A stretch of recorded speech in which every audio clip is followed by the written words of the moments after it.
Saat ini penataan lanjutan Pasar Kumbasari juga sedang berlangsung.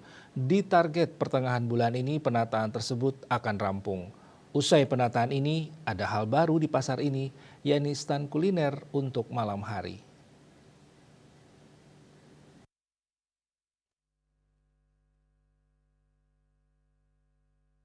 Saat ini proses renovasi sudah hampir mencapai 90% di target proyek ini bisa rampung pada 20 Desember 2023 ini.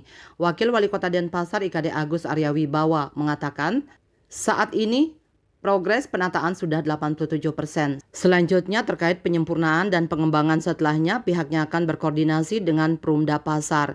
Pihaknya merencanakan akan ada pasar kuliner malam di basement Pasar Kumbasari, sehingga masyarakat memiliki pilihan selain di Pasar Badung untuk kulineran malam. Pelaksanaan penandatanganan renovasi di Pasar Kumbasari dan Pasar Tahap 3 ini sudah dilaksanakan 23 Juni 2023. Renovasi ini menelan anggaran senilai 13 miliar rupiah lebih.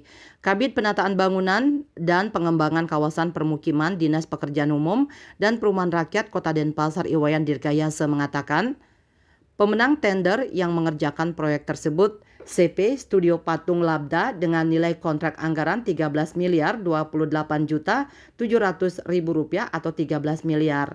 Asmara Putra, Bali Pos melaporkan.